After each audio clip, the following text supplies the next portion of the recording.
Welcome to Manifold.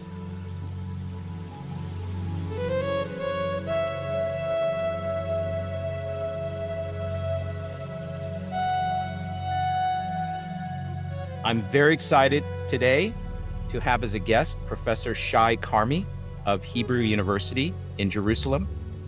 Shai is a distinguished and very well-known professor of statistical genetics and computational genetics. He also is a Twitter explainer of other people's scientific papers. So I think that's not the way I first became aware of Shai, but one of the ways in which he impinged heavily on my consciousness, because there's some set of people who are following the field really carefully, and when they see an interesting paper, they actually put out a Twitter thread on it or tweet on it. And my lab has benefited very much from Shai, because actually all the postdocs in my lab follow Shai's Twitter feed. And well, it's sad but true, but science is now kind of being centered on Twitter these days. Shai, welcome to Manifold. Hello, welcome. Thank you. So I would like to start with your early life and education. And I discovered, embarrassingly for me, not only just recently, that you also began your career as a physicist. And so you have undergraduate degrees in physics and computer science, and then your PhD was in physics. And I think it looks like you started in some kind of statistical or network kind of analysis, kind of physics. But then by the time you finish your PhD, you are already kind of getting into things like gene editing and things like this. Maybe you could just tell us a little bit about your intellectual journey. Yeah, sure. So I studied at Bar Ilan University, that's in central Israel. And as an undergrad, I studied computer science and physics and a little bit of math. By the time I was in like third year as an undergrad, I already started research in a computational group in the physics department there. And I worked in statistical physics towards my master's degree and PhD. And the subjects that I worked on were network theory, as you mentioned. We studied transport processes over networks. In other words, random walks or search or navigation over random networks, and sometimes over real networks like the internet. Um, and I did that for a few years. And then I also studied diffusion equations, so-called anomalous diffusion theory. Um, and then by about 2007, 2008, I decided that I would like to try the life sciences. I would like to learn more biology and see if I can do research in that area. It really interested me. So I took some classes and I started talking to some people. I also worked in a wet lab for about a year, doing experiments with RNA, molecular genetics experiments. And then a year later, I even joined a lab still at Bar Ilan University in the life sciences, a lab that worked on RNA editing. So that's that's a few years before CRISPR and all that. We studied changes that happen to the sequence of RNA after transcription. So I did that for about another year. And then I moved to the United States for my postdoc. I did my postdoc at Columbia University in New York with Itzik Pe'er. The things that I studied there were population genetics and later medical genetics. And these are still the areas where I do research in my group at the Hebrew University. So I've been at the Hebrew University since 2015. It's about almost 7 years now. And I'm at the Faculty of Medicine at the School of Public Health. And I'm still working in population genetics. Actually, it's about I spend about half my time in that field, developing theory, methods, learning how to use genetic variation to learn about the demographic history of populations, about mutations and recombinations, about these processes. And specifically, we're interested in the demographic history of Jewish and other Israeli populations, and also recently in the context of ancient DNA. And in the second half of the activities in my lab, we work in medical genetics, and we have few collaborations studying specific diseases. But we also have some projects on screening, preconception, carrier screening, and also pre-implantation genetic testing. And I mean, maybe I can share the story of how I got to this to work on on subjects so diverse, from Ashkenazi Jewish genetics to pre-implantation genetic testing. In other words, testing of embryos. So in my postdoc, just about 10 years ago, we started a large sequencing project in the Ashkenazi Jewish population. So it was a consortium, about a dozen researchers from the New York area, and we sequenced nearly 130 whole genomes, which at the time was quite a lot, still quite nice. And I led the analysis of this data as a postdoc. We used this data to study the history of the population. For example, we studied a founder event in the history of Ashkenazi Jews. The population was very small until about 700 years ago, which led to a lot of disease mutations, for example. And we also did some work in medical genetics with this data. And for example, one of the applications of this data, one of the ways this data is used is for improving imputation. So if we have genetic data coming from microarrays, which is sparse and only has about 500,000 or so genetic markers, we can use whole genome sequencing data to impute, to fill in all the missing variants. But by finding similarity between the genome that we're trying to impute, the genome that for which we have missing data, similarity between that genome and the one of the genomes that we sequenced. By the time I was about to return to Israel, someone approached me from the Shaarei Tzedek hospital in Jerusalem, from the pre-implantation genetic testing lab there. And they were trying to improve the accuracy of methods for sequencing the genomes of embryos for specific disease mutations. And because many of their patients have Ashkenazi Jewish ancestry, they thought that by using these whole genome sequences, they could improve the accuracy of genotyping of the embryos, which is difficult because of because it's basically a single cell experiment. There is very little genetic material to work with. I started working with this person. His name is David Zevi. And then we published a little paper about these Ashkenazi reference genomes, but we also started developing methods more generally for sequencing the genomes of embryos using very low coverage sequencing of the embryos. And we published a couple papers on these methods, which have both an experimental and computational innovations. And we're still working together. And by the time I became more knowledgeable in how PGT works and what are the challenges in sequencing embryos and just the whole procedure of how PGT works. I also learned about all the developments in the genetics of complex traits and diseases. I thought that now that we have whole genomes available for the embryos, which actually surprised me. It's we could achieve very accurate coverage of those embryos for basically just $100 per embryo. And then I thought, if we have all this information from the embryo, what else can we do with this information? And then all those studies started to come out with polygenic scores for predicting traits and disease risk and so on, which led me to start thinking about screening IVF embryos for polygenic traits and diseases. And since then, this is when I started this series of research projects on this subject. Great. That's a great segue into I think we're going to discuss several of your papers if we have time. But it reminds me, we need to make a couple disclaimers. So I'm a co-founder of two companies, Othram, which does forensic DNA analysis, and another called Genomic Prediction, which does pre-implantation genetic screening of embryos. And you are in no way endorsing those companies. You are only stating your scientific opinions based on your own research. And we should not ascribe any endorsement to you for the work of those companies.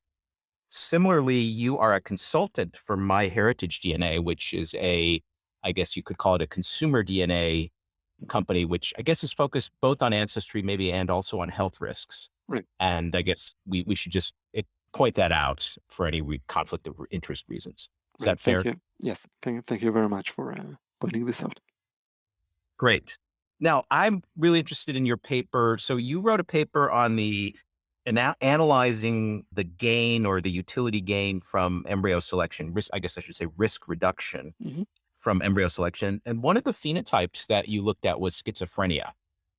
And I have a personal connection to this because in high school, one of my close friends who was actually Ashkenazi Jewish American, but Okay. we were growing up in the middle of Iowa.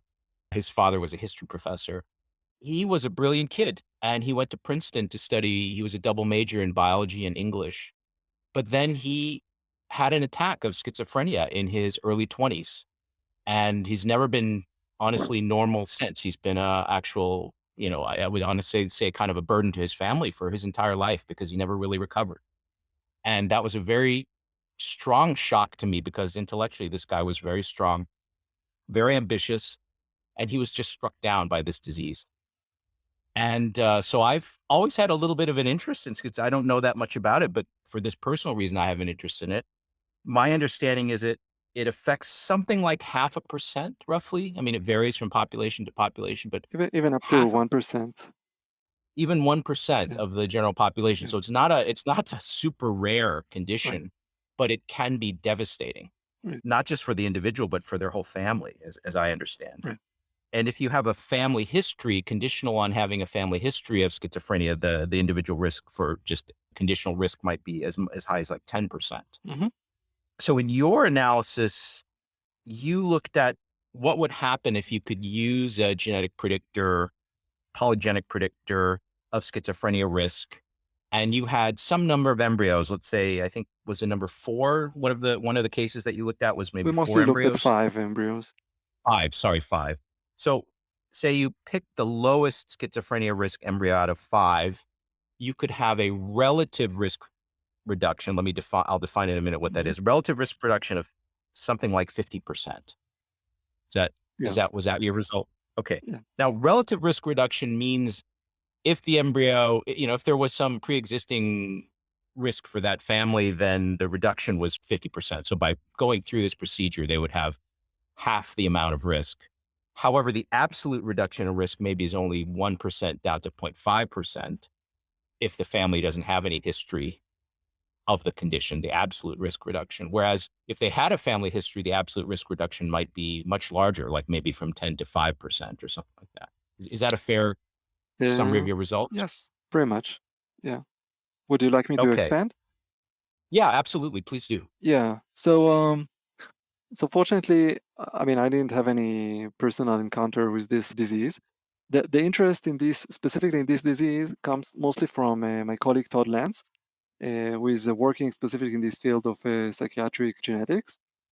But also, I tend to believe that psychiatric diseases are probably going to be popular targets for polygenic embryo screening, either in companies like yours or elsewhere, because they can be so devastating.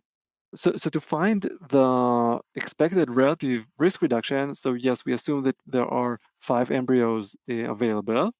And then we use 2 approaches to compute the relative risk reduction.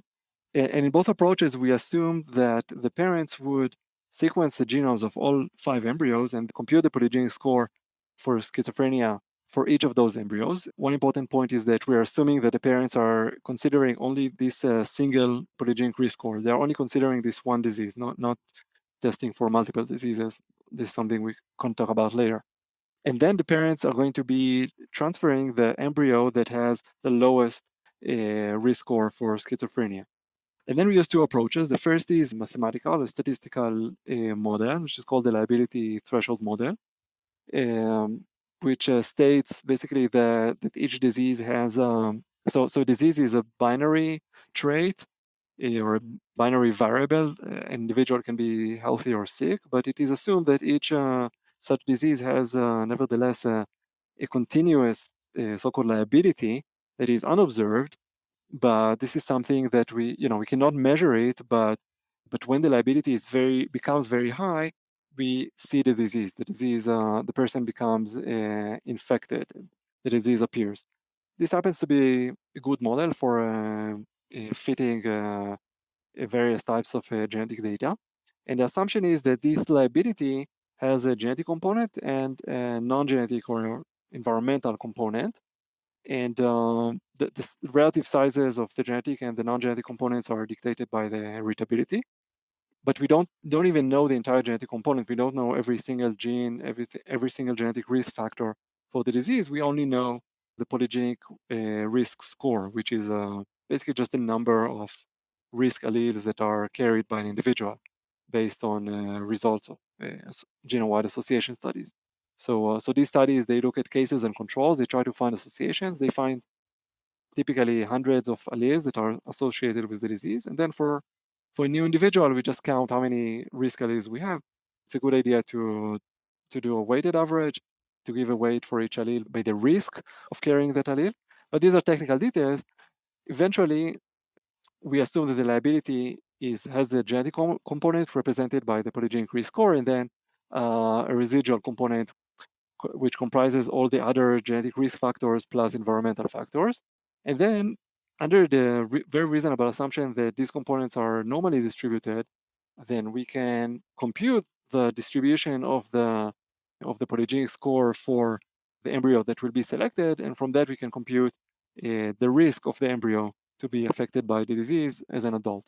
And then we can compare it to the average risk in the population, and from that we can compute the relative risk reduction. That was the first approach. The second approach was to use real genomes from cases and controls.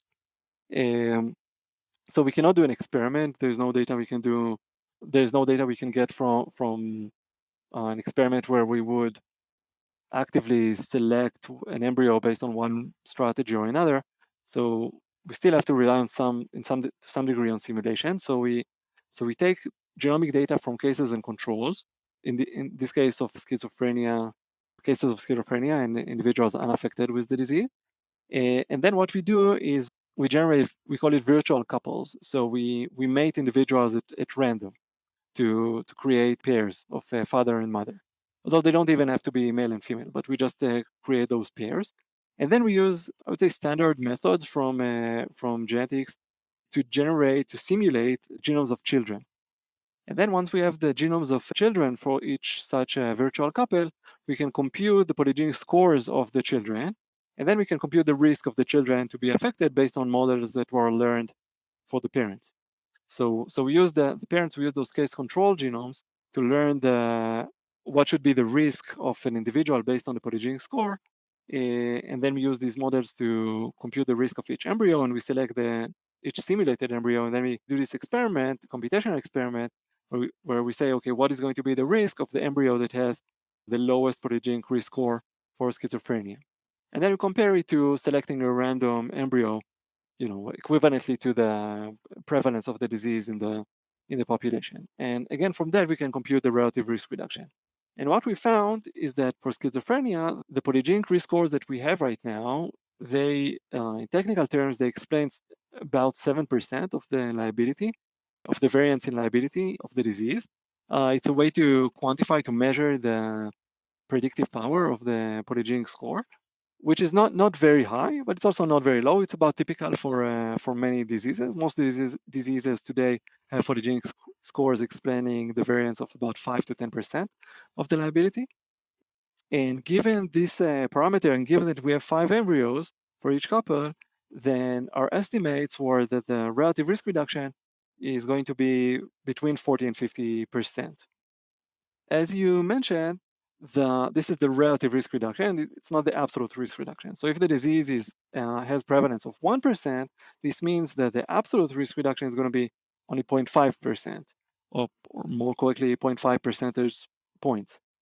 And this is something that we need to be aware of, that risk reduction that may seem very large as a relative risk reduction is actually quite small on the absolute scale.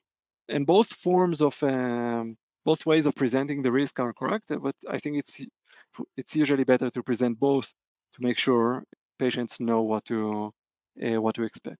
The last point that I'll mention, again, as you said, like what happens when one of the parents one or both parents are affected, and of course it increases substantially the risk of the child. So as you said, I think these are about the right order of magnitude. The children of an individual with schizophrenia have probability about 10 times higher to become affected compared to random individuals. So it's about 10% prevalence.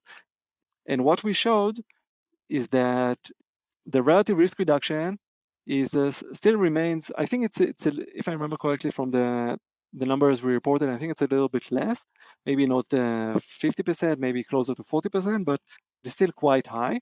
And the important thing here is that it's also relatively high on the absolute scale. So risk reduction can be 4 percentage points, which is perhaps more meaningful.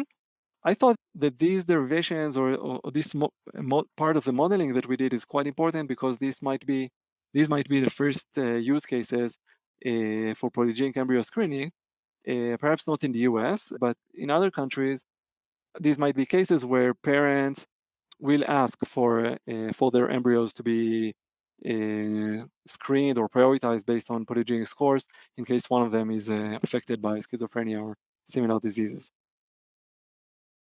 Yeah, on that last point at Genomic Prediction, a lot of the parents coming in who request our embryo reports, they have a family history of some pretty impactful condition like breast cancer. I don't know if we've had schizophrenia yet, but breast cancer and heart attack are two of the big ones where if there's a family history, then the family is aware of that. And if they're not carriers of BRCA or some other Mendelian variant, they know it's polygenic in nature, and then they're interested in selecting an embryo which is lower risk. I wanted to ask you a technical question. So we did some complementary calculations where it turns out in UK Biobank and in other data sets, there are siblings. And so we were able to look at siblings who, their average age is in the 60s or something. So they've already lived, big chunk of their lives. And then you can ask, how well do the predictors allow you to predict which of the two siblings has the condition and which one doesn't? And for more common conditions, you can easily assemble enough data to figure out, say, how well the heart attack, CAD predictor works, or hypertension, or whatever it is. And it's interesting because those are based on real people, but we get very similar results to what I think you and other groups got from a little more simulated kind of analysis. So that was quite interesting at a scientific level.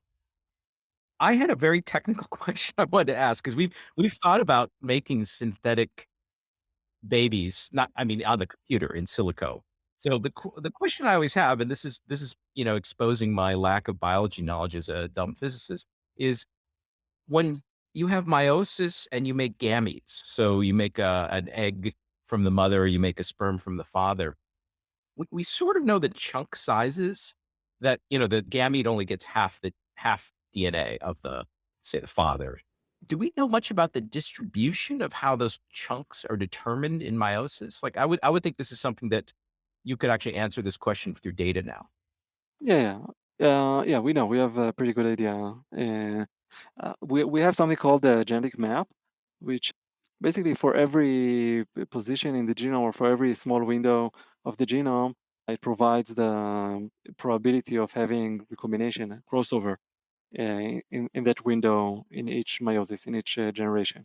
So with these genetic maps, we can easily model meiosis. That's exactly how we implemented our simulations.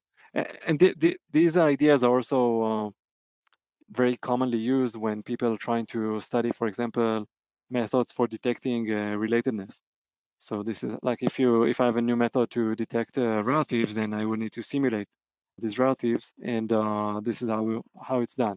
I would have the two chromosomes from each parent, and then I need to draw the positions of crossovers.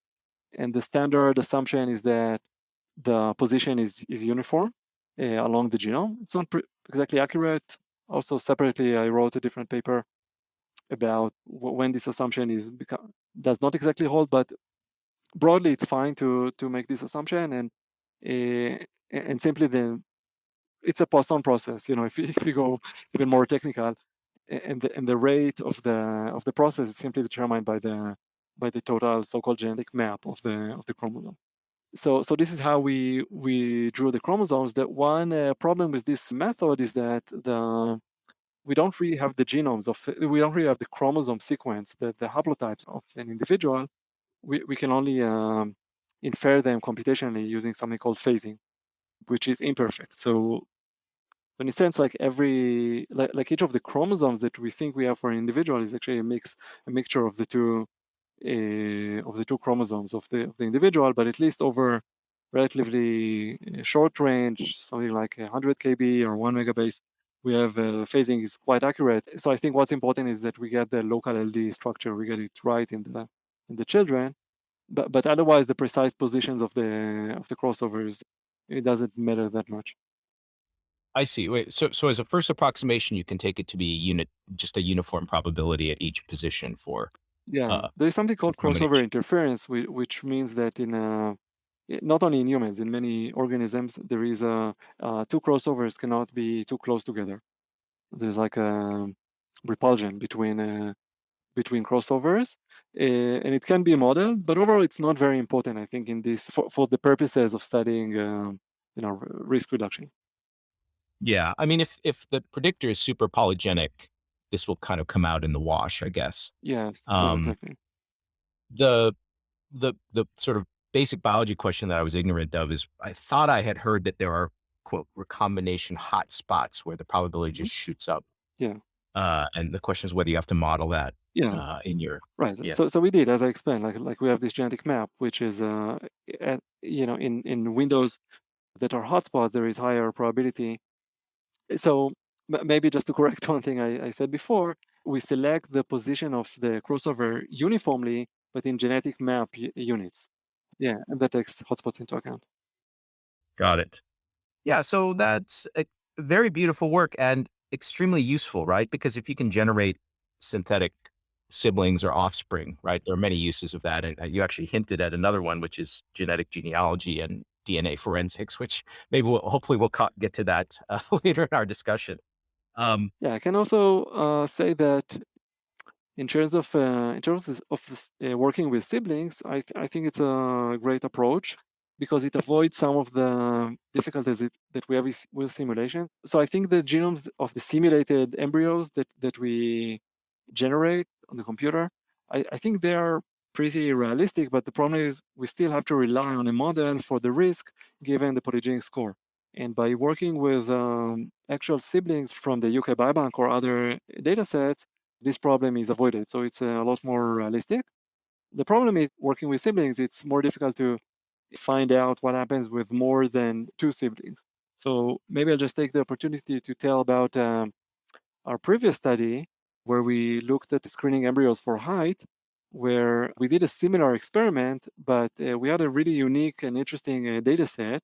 We had about a data set of about 400 Ashkenazi Jews from families, from very large nuclear families that in these families we had both parents, and the number of children was anywhere between 3 and 20. The average number of children per family was 10, and they were all are these adults, so we knew their height. orthodox? Are these orthodox families? Yes, exactly. They were Jewish Orthodox indeed. So and this community, in this community typically there are very large families, and that was quite nice because we could study empirically what happens if you select the embryo. I mean, it's not really an embryo. It's like it's the child. It was a thought experiment. What if these children were embryo? I mean, it's the same thought experiment as you did with the UK Biobank, but we could go into very large numbers of children. But we only had height. It was only a study of height, unfortunately. Yeah, I wasn't aware of that. So thanks for bringing that up. So I'm curious, first of all, the the height predictor, if it's trained on sort of a general European population, do you know what the fall off in variance accounted for or correlation is when you use it on Ashkenazi Jews? So it's not too bad. I mean, from all of our experiments in working with polygenic risk scores or polygenic scores in general in Ashkenazi population, performance is quite similar to the European population. Actually, recently, just a month ago, we published a paper. I was a minor author on that paper. It was led by Florian Privet and Bjarne Wilhelmsson from Aarhus. They looked at the UK Biobank and studied the transferability of or the relative performance of polygenic scores across populations from within the UK Biobank. So there isn't a problem of using different Arrays. arrays, exactly genotyping platforms and so on. And we found that so relative to Europeans, in the Ashkenazi population, the performance of the polygenic scores is 85%. So there is like a 15 percentage point decline in the performance of the scores. which is not too large. So these scores work pretty well. Even the schizophrenia study in the newer paper on diseases is also from the Ashkenazi population, and performance was quite good. Yes, that's great. This large family idea is excellent because I often find people have the wrong intuition about how much variance is present amongst their children. So some people think there's no variance among children, which is very strange, right? Because I remember in high school, there were families where one brother was, 6 inches taller. That's a little bit rare, but 4 or 5 inches taller than the other brother, and so it immediately tells you. Or one was a really good student, and one had a lot of trouble at school. So intuitively, I think if you're a careful observer, you know that within a family, the kids can really differ. Or if you're a parent, even the kids can differ a lot. But I think obviously you can quantify this, right? So it's sort of half the variance in the among SIBs as in the general Yes, I mean, I agree that it's not obvious intuitively. I mean, maybe even if you had asked me like 5 years ago or 10 years ago what should be the variance within the population, then I wouldn't have guessed half. But it's a classic result in quantitative genetics that variance within siblings is half the variance in the population. And I think this is relating to the statement by the European Society of Human Genetics. I mean, that was, I think, one of the main issues where I had disagreement there. But it's kind of typical to a lot of the criticism that I've heard about polygenic embryo screening. So I mean, a lot of criticism is maybe justified and worth, or at least worth discussing. But that point, I think, is just I mean, you just have to be familiar with this mathematical results, and the claim that there is not enough variance, I think, is um, simply it does not hold. That said, the fact that there is half the variance, as we showed in that previous paper on traits, it doesn't mean the gains are going to be particularly high. For example, in that paper, we showed that for IQ, in that paper, we even talked about selecting out of 10 embryos, the average gain in IQ was only around 2 points or 3 IQ points, which is, I think almost everyone will agree is very little. But for diseases, turns out that the impact can be quite large. Yeah, I should point out that our company only does health-related risks. We don't do IQ or anything like that, or height. So you mentioned this ESHG, so that's European Society of Human Genetics, and they wrote a viewpoint, I guess, which was kind of negative about embryo screening. And I guess my attitude is like yours. If somebody has a valid scientific point, then I want to understand it as much as I can. I have a responsibility to understand it as much as I can and discuss it with them. But then if they have some argument like, "Oh, there's no variance among SIBs, that's why this is not even worthwhile doing," it seems kind of wrong-headed. And you wrote a very nice, I think it was kind of like a one-pager that you put on Twitter, which really dissected their statement. And I think I agreed with you on every single point. Now, to me, the really valid issues that they raise obviously are things like, well, we don't have the predictors, as we were just discussing. They work best in the populations where we have the most training data.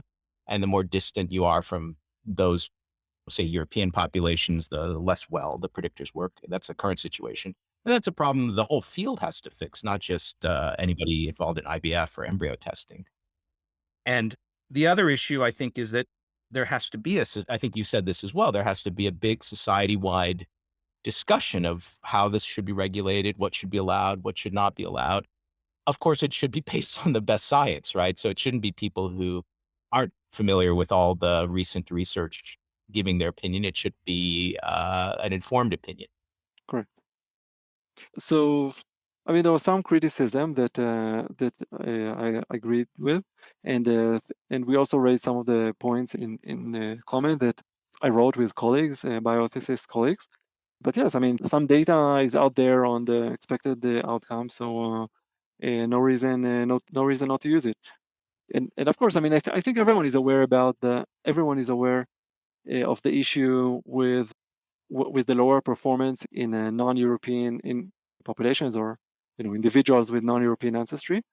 I think there is another issue with unmixed individuals that I think was not mentioned or was not discussed enough. I hope in our group we'll study it in the near future, and maybe it's a good opportunity to mention this. is that what happens if we have an admixed individuals, like if the couple, if one or both individuals of the couple are admixed, and for example, African Americans or Hispanic in the context of the United States, then the problem is that what happens is that the embryos will vary in the proportion of European ancestry that they have, because individuals themselves, they will have ancestry partly European and partly other, and for example, African. And then because of the randomness of meiosis, so-called Mendelian segregation, some embryos will have more European ancestry than others. And then the problem with polygenic scores, actually there are two problems associated with non-European populations. One is lower predictive accuracy, and the other is bias. So the polygenic risk scores at least tend to be lower, reflect lower risk in European populations. And if we are going to be selecting an embryo based on having the lowest polygenic risk scores, what may happen is that we may simply be selecting for more European ancestry. And this has the obvious social problem, but also it means the risk reduction that may be achieved may not be as high as we expect in Europeans. That's a bit more subtle, I would say, problem with implementing polygenic embryo screening in the context of admixed individuals, but I think it's worth thinking about as well. Yeah, I think it's a very serious problem. And I think one of the interesting ideas that we've discussed is if you can do block by block, haploblock by haploblock identification of, which ancestry group that chunk of DNA came from, then you might apply a specific predictor. So one trained in Africans on certain subblocks and then one trained on Europeans on certain other subblocks and get some kind of aggregate score. But of course, this requires a lot of research to really be able to do it. I think another thing that I guess this is a broader issue, but one of the things that I think the ESHG letter or viewpoint said was that there's no way to know whether any of this, maybe I hope I'm not straw manning what they said, but it seemed like they said you can't know whether any of this ever works until lots of these babies grow up. And, you decide, did the polygenic risk really correspond to the actual risk for that set of kids?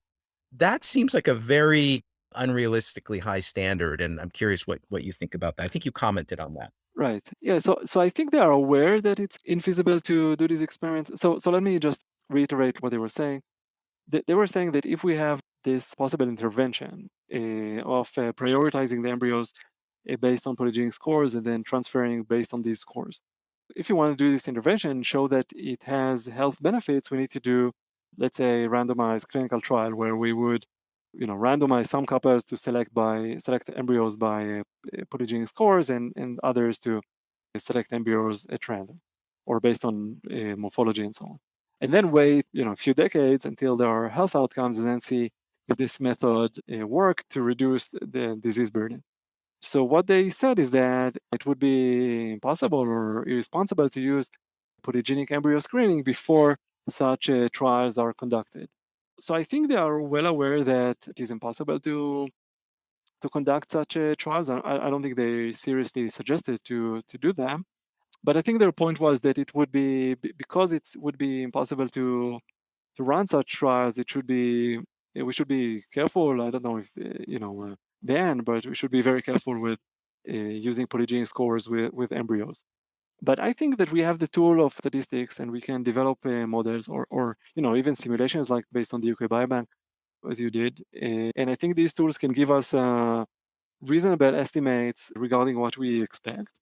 And I think what is important is not the result of one specific model, one or another model, or one or another paper, but the triangulation of evidence. If we have evidence coming from multiple methods, multiple approaches, distinct approaches, and distinct groups that shows similar results, then I think we can trust these results to some extent. At least get started with implementing this screening by polygenic scores.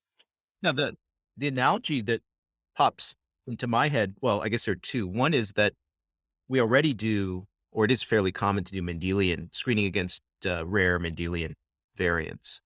And sometimes in those cases also, it's not fully understood any kind of causal biological mechanism by how the mutation is actually causing the disease, but it's just a statistical association between the presence of that variant and later development of the disease. Yeah. Um, But I would say that for most, I think the difference is that for most Mendelian mutations, I think for most of them we understand the cause, or at least the evidence is overwhelming.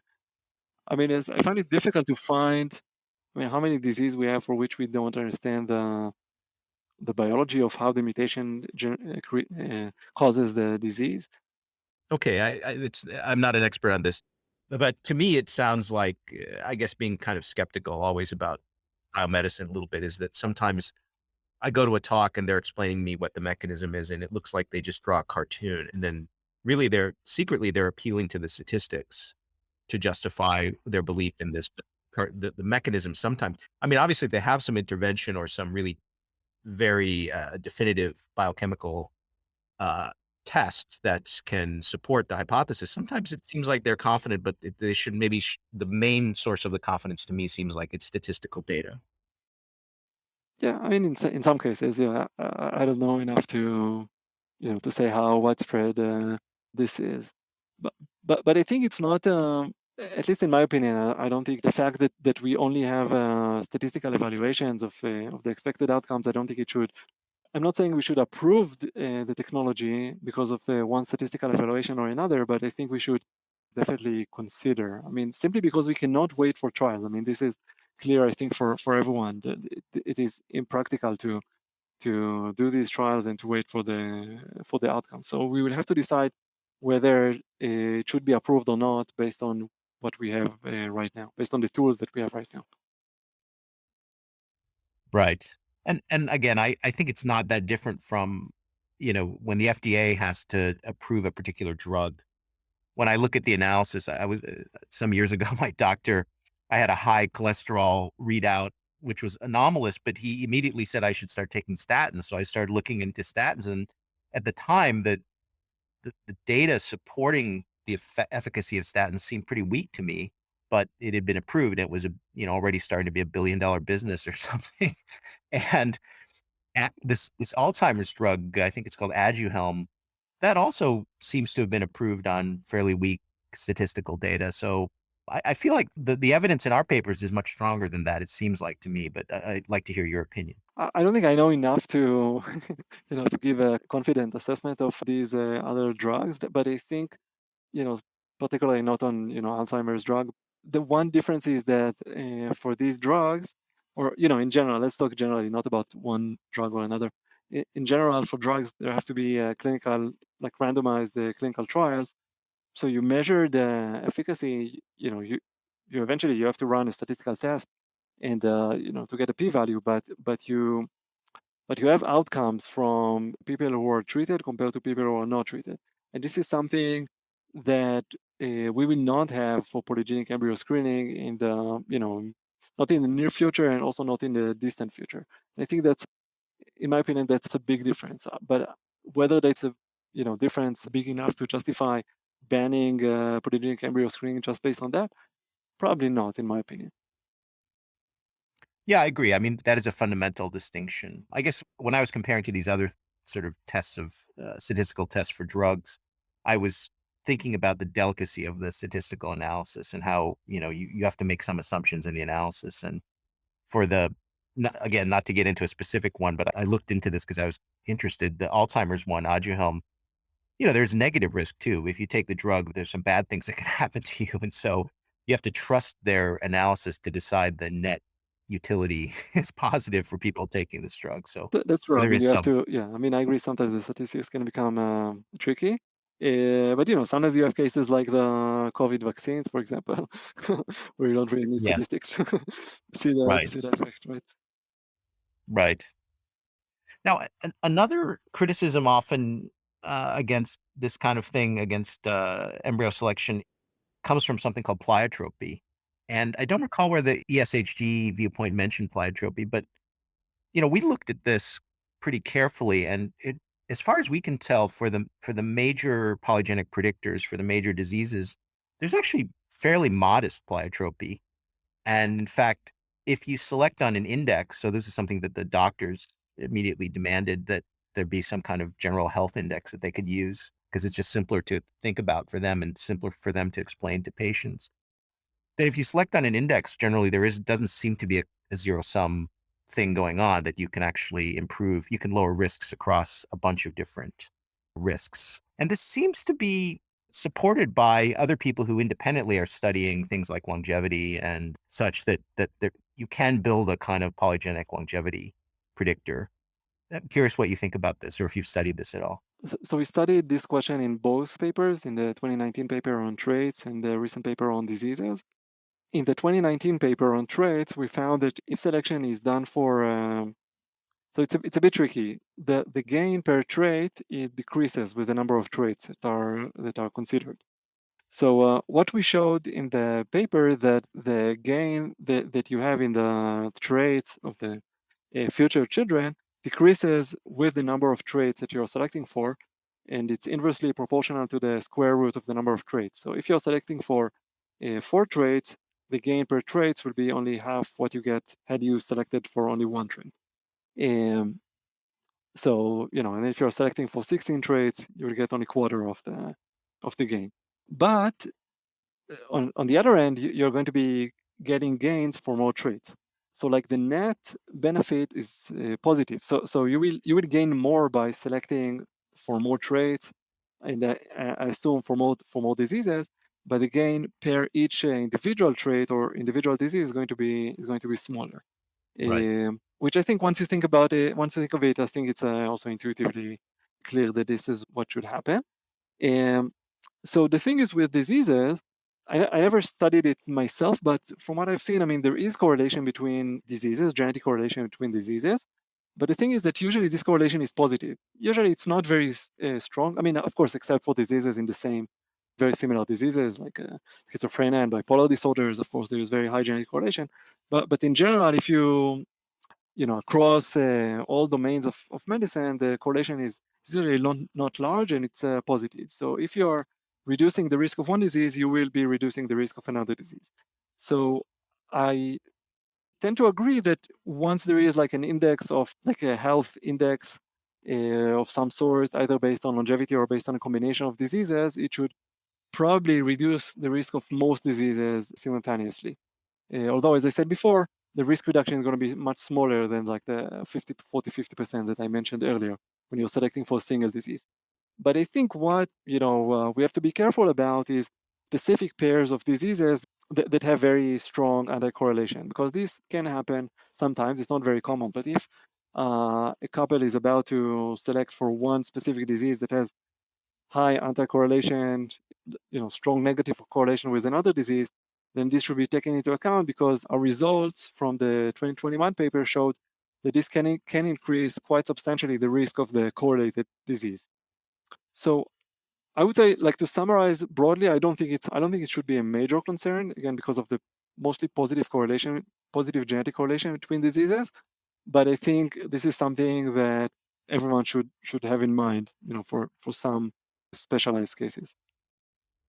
That was a very nice summary. So if you just assumed uncorrelated risks across the different diseases, then this 1/square root of n, and n scaling that I think that you gave is very plausible, right? It's what you would guess. And if you look at net consequence, you have sort of n gains and 1/√n reduction. So you get root n gains. And then I think, as a kind of caricature, we find the same thing, that generally what you find is weakly positive correlations. And so weakly positive actually helps you. So you get, I think, Mhm. very roughly, like the way a physicist would say it, is you're going to do a little bit better than root n gains. Yes. And Uh, right. yeah, Right. But again, you have to be careful about specific cases, like specific types of diseases that can have very strongly negatively correlated other disease. yes. The way I think I can describe the way that often the clinics and the parents are using these reports that we generate is that the doctor, honestly, this is maybe a flaw in the American system, because the doctors are always, unfortunately, they have kind of a motive where they're just trying to do things as simply and quickly as they can. Generally, they like kind of having a overall health score. But then the parents, especially if they have a family history or something, they're looking specifically at a line item risk. Like, okay, I understand the overall ranking using an index, but then I want to see like what is going on specifically with heart attack because a lot of people in my family, had heart attacks or something.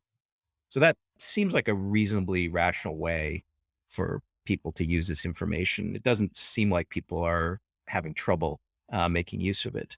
Yeah.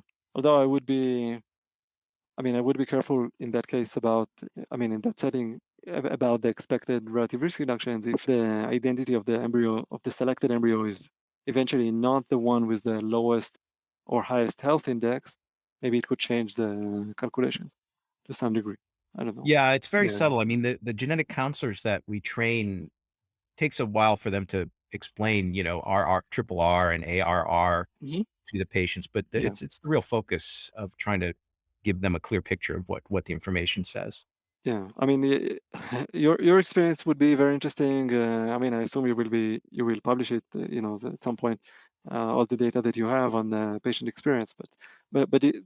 These are indeed the kinds of concerns that we raise. That maybe negative sides with polygenic embryo screening, like we referred in some places to choice overload, just having too much information to comprehend, and just having to select out of a few embryos may make it difficult for parents, and also difficulties in explaining the probabilities, because the risk is probabilistic. It's not deterministic as the case of cystic fibrosis or similar diseases, and also explaining the distinction between relative risk reduction and absolute risk reduction. I think all these points there are causes of concern, in the greater reproductive medicine community about this technology, and any data that you have on this, I think would be very welcome by everyone studying this. Yeah, I agree completely on the importance of these issues, and I'm pretty sure the company will publish some results on all this stuff. I'm more involved just on the really in the weeds computational stuff, not that sort of thing. I probably wouldn't even be a co-author on that paper, but I'm pretty sure they will. This is Steve, adding some information in after editing. I checked with my colleagues on Shai's question about follow-up studies of our patients. Genomic Prediction is preparing more than one paper on this kind of data from patients consenting to participate in research, which is most of them. The studies explore patient experiences and attitudes toward polygenic screening and gather not only longitudinal health outcome data, but also the psychological outcomes of screening, whether the patient found PGTP useful, whether it induced anxiety, relief, or regret. Also, whether reducing risk of mental health disorders in their family gave them courage to have children. Also, whether their family and friends approved, or whether the patient elected to keep the testing a secret from their peers or even from their own child. Or whether they decided not to receive PGTP results at all, and if so, why not? So far, more than half said yes when PGTP results were offered. All very interesting stuff, which the company looks forward to publishing. Some of it has already been presented at an IVF science conference called ASRM, American Society of Reproductive Medicine, last year. You can find more information about the study designs at lifeview.com, which is our website, and also on the public pre-registration of the studies at clinicaltrials.gov. They have all been IRB approved and submitted before initiation in accordance with best scientific practices. Thanks. I wanted to switch. Okay, well, there are two. We're almost at it. We're at an hour now. Sorry, and there are two more things I want to discuss. If you can just give me a number, maybe another 10 minutes, that would be Sure. great. Okay, so one is genetic genealogy and solving crimes, because you wrote one of the early papers on this, which I think at the time I read and was influential in my thinking, because I had been making kind of back of the envelope estimates, which were with conclusions similar to what you got. And then the other thing I want to discuss was the Israeli health system and whether you think there's a good chance that polygenic scores for adults might make an appearance in, I think it's a single payer system. Is that right? I'll explain once we get there. Okay. So, So let's do 5 or 10 minutes on genetic genealogy, and then however much time you can spare on healthcare. So this other company I'm involved in called Othram now is, I think the CEO tells me, solving several really prominent cold cases a week. So it's like, oh well, these okay. are like cases that have been outstanding for, on time scale of decade or maybe sometimes multiple decades. And, they're able to, I think they've solved cases with as little as 15 cells equivalent of DNA. And so they're getting really good at dealing with contaminated, messy DNA in crime scenes and getting a fair amount of case volume from police departments, FBI, stuff like that. So it's a real thing. I think it will change law enforcement quite a bit. And again, I want to give you credit. And I forgot your collaborator's name. He's a computer scientist at Columbia. Yeah, so the person who led that paper in 2018 is Yaniv Ehrlich. Yes, Yaniv. So Yeah, I heard him give his talk at ASHG. I think it might have been 2018 or right, 2019. 2018, just after we published the paper. Yeah. Yeah, he was at Columbia, in same department where I was in computer science, and then in 2017, he moved back to Israel, and he was the CSO of MyHeritage. And I'm a consultant at MyHeritage, as I mentioned, so we worked together on this paper. It was mostly led by Yaniv, and we also used data by MyHeritage to generate those projections for the ability to identify at least Americans based on their DNA in this genetic genealogy approach. Right. So as I was saying, I saw this as an opportunity to solve crimes and do things. And I was making much simpler estimates. And so when your paper came out, I was like, wow, this is great. And so I think one result you Yeah. had was, Yeah, let's see, I will what also is it? mention a paper by Doc Adge and Graham Coop. They also generated some estimates of the expected number of people that we will be able to identify using this method. Comes Yes. in parallel to us. Yeah, also Right. reaching similar conclusions. Yes. So I think roughly speaking, you were saying if you have roughly 1 million people in your data set, and let's say we're just talking about Europeans, I think you said 60% chance of finding like a third cousin match. Yes, Is that that correct? was about, yeah, those were about the Yeah. numbers. Yeah, Yeah. it's all Well, very sensitive to like modeling assumptions, but that's the order of magnitude. Once the databases become large enough to have 1%, 2% of the population, then it becomes highly probable that everyone will have a relative, at least third cousin or closer, in the database. yep. Now, there's been a whole evolution where a lot of the initial data used for this came from kind of genealogy enthusiast websites where people had uploaded their genomes. And then there was some controversy about whether some people were willing to allow their data to be used to catch criminals, et cetera. And so the Mhm. whole thing has evolved in a kind of complicated Yes, way. And now very awesome. rapidly. Yeah, Yeah. it was quite And now amazing how fast things developed. Yeah. incredible. And actually at the science level, it's under the results. Like Othram knows a lot now about sort of the corrections to the first order kind of analysis that you and Graham and these other guys did, because they see much more population structure, right? And population structure even among people that are more likely to commit crimes, or there's a bunch of science that they could do if they were not so busy building the company. They could publish a bunch of papers on this kind of thing. But I'm curious what you think will happen. So one of the hypotheses I had at the very beginning when I was talking to venture capitalists and looking for a CEO to run the company and saying we should really start a company to do this, I thought that there would eventually be legal challenges that would just force Ancestry and 23andMe and MyHeritage to, allow their data to be searchable by law enforcement, because a very similar thing happened at the beginning of the internet where the police would always want to go to an ISP or some free email provider and say, hey, there's a crime being committed and we need to look at all these emails. And initially those companies resisted, but then the police got court orders and things. And now we've flipped completely to where all of those internet companies have compliance departments whose only job is to basically comply with law enforcement to dig up the data that the FBI wants or something. So I'm wondering what you think will happen in the consumer DNA business in the long run regarding this kind of thing. Yeah. Um, Yeah, I mean, let me first just comment about like the development, like scientific developments in the field very quickly. I think that you commented correctly that there were not too many developments, at least on the question of like how to find the relative or how many relatives we expect to find. I think most of the challenges come from extracting DNA from sometimes highly degraded samples, sometimes even almost ancient samples, can be decades old samples. Sometimes there are mixtures and so all those complications, and then sequence these DNA samples to high quality. I think these are major challenges that are still not fully resolved, and I think there can be a lot of progress there that will make applying this method easier. And I think that there are also challenges in the genealogy part. So once you have your second cousin of the criminal or the victim, sometimes these are unidentified victims. Once you have them, once you have that second cousin, it's not always easy to find the person you're looking for. And I don't think there are like I don't think it's like there's been like major development in methodology that would help genealogists to do this work. I think it's still kind of a lot of cumbersome manual work that has to be done.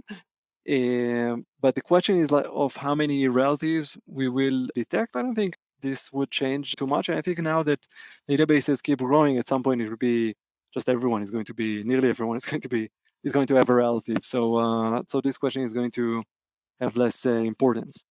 Um, the Your question is about legal aspects. I'm less familiar with this, but I'm also equally impressed as you that there were no court orders. I think there was only one case, if I remember correctly. But by and large, the companies that did not want to cooperate with the law enforcement on this, they didn't do it. I mean, MyHeritage, again, where I'm consultant, notably 23andMe and Ancestry, that have the largest databases, they were very successful, very aggressive in protecting the privacy of their consumers, but also not helping law enforcement.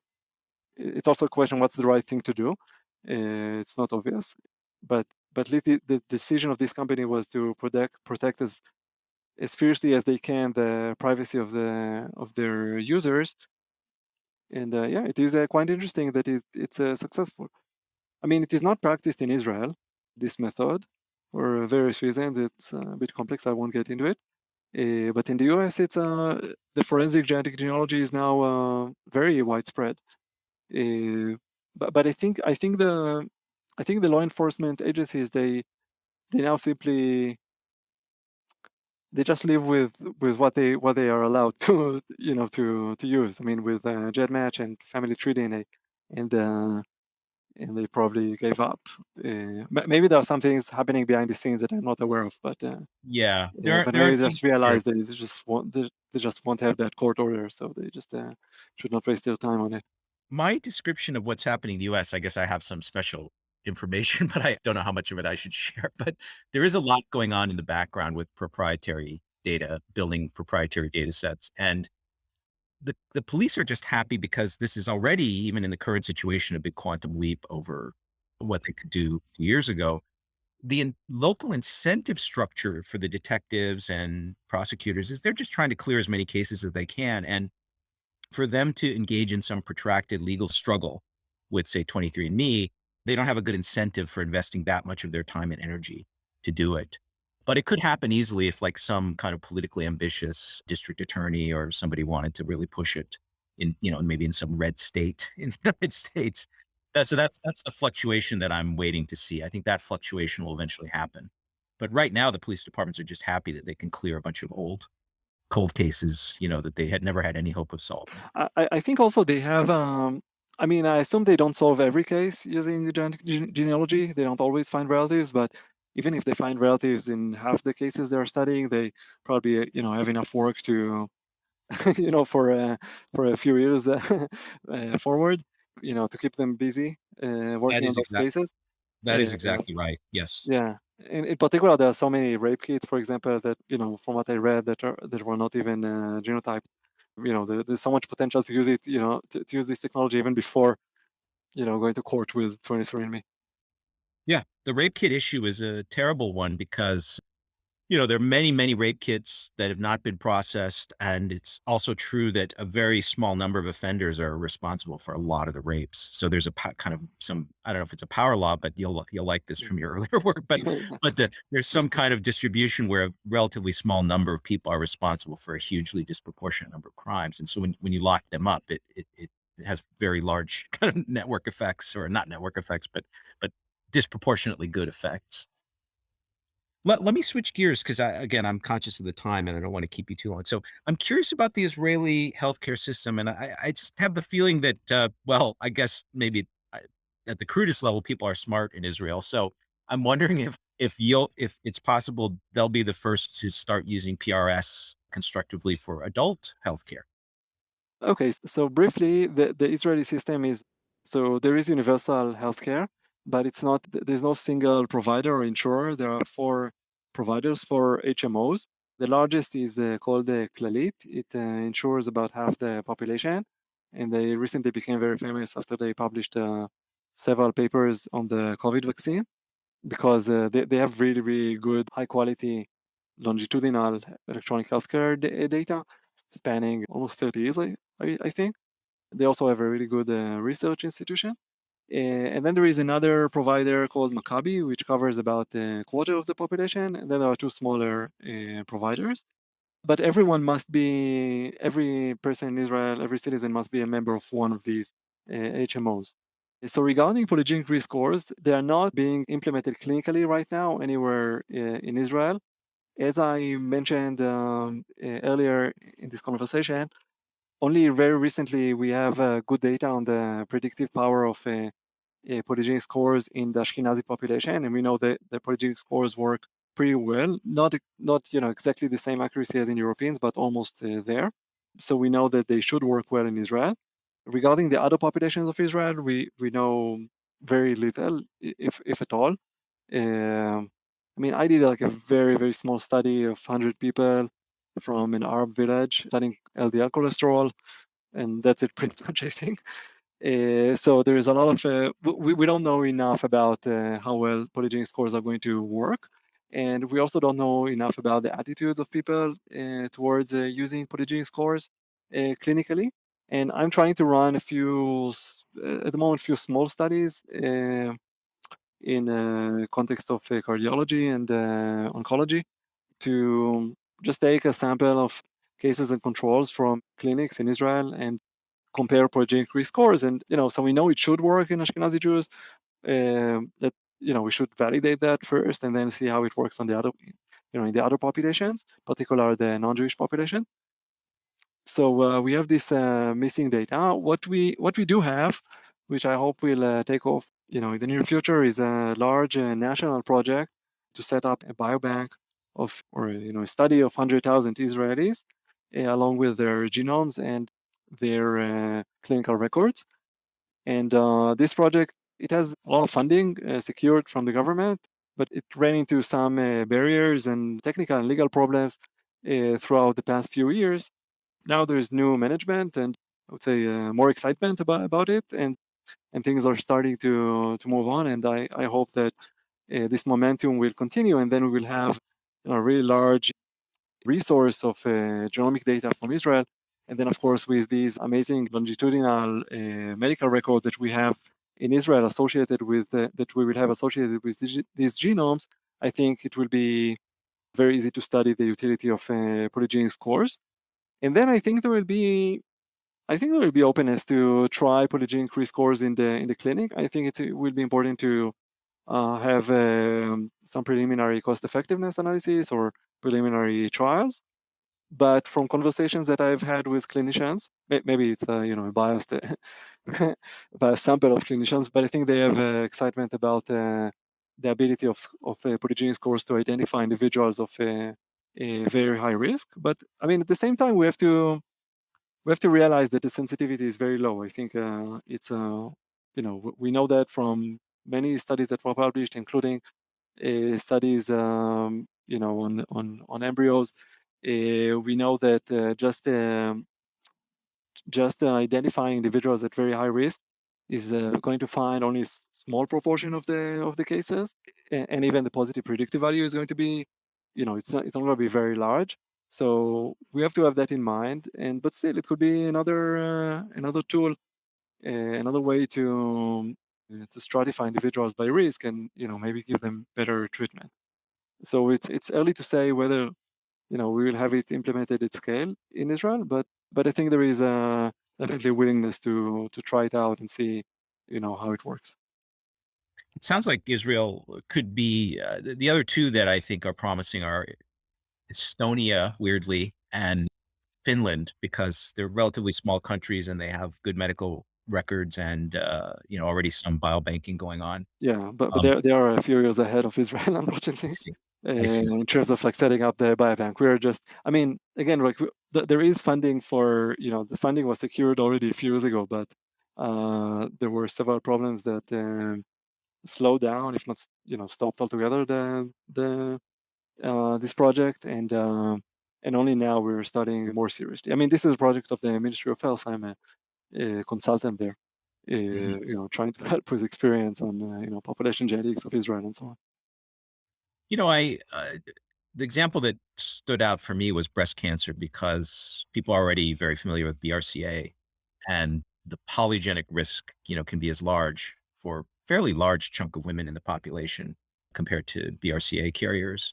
And so when you do very crude estimates of how much money you save by identifying, it's about an order of magnitude larger, the set of women who are as high risk as BRCA carriers, but only for polygenic reasons. And it looks like you can pay for, if you just take the cost savings that other people have published in other studies from early detection or early diagnosis, it looks like you can pay for genotyping all the women in a population just by breast cancer. So, Yeah, and also genotyping is so cheap now that it's almost I mean, I don't think it's a major consideration anymore, like the cost of genotyping. I mean, it's yep. can be under $40 now, and if you do it at scale, it's even less. And also, if you genotype, you just need to genotype once for all diseases. So I don't think this is going to be the major consideration, but it's going to take a lot of effort and additional infrastructure and clinician time and so on to to actually do the testing and interpret the results and provide genetic counseling and all that. And these, I think, these costs, I think, are going to be just much, much higher than the cost of genotyping. And this is where, it may end up not cost effective. But I think we can also learn, to do it efficiently. If we are convinced that the scores are sufficiently accurate. Yeah, if you could convince the AMO that the HMO that they'll actually save money, then Yeah, maybe that'll switch people. that always helps. Yes. Yeah. Well, I appreciate your time. We went, it's now an hour and 20 minutes. So I apologize for taking up so much of your time, No, but I it was really my enjoyed pleasure. Yeah. the conversation. Yeah. I would love to come back and talk to you about Ashkenazi, the kind of history, genetic history. You know, d- one thing I wanted to ask you before we go is for Sephardic Jews, do you have similar results for the effectiveness of European trained predictors and things like that? Um, so first of all, I would emphasize that what some people in Israel call Sephardic Jews. I mean, they're really, we have North African Jews, and Sephardic Jews meaning Spanish Jews, and then we have Middle Eastern Jews, mostly from Iran and Iraq. And there is so we know from genetic studies, from population genetic studies, we know that North African Jews are genetically relatively similar to Ashkenazi Jews. They are distinct, but quite close. So if I would have to guess, I would guess that the accuracy of polygenic scores will be somewhat lower, but not too much lower. But regarding Middle Eastern Jews, I think, I mean, it's really there's no data, and they are more genetically distinct from the other Jewish communities. We don't have a good clue. I mean, like, there is the only Middle Eastern data at scale that we have is coming from Qatar. Actually, just like a couple of days ago, they had a paper out on polygenic scores for cancer, but they didn't have enough cases to actually determine the accuracy of the score. So really, there's no data from the Middle East on the accuracy of polygenic scores. That's a pretty big gap in the literature Mhm. in this area. Great. Well, I couldn't resist slipping in that last question.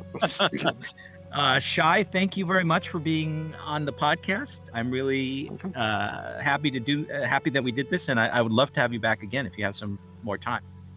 Yeah, when I have new papers out, and we have we have more to discuss.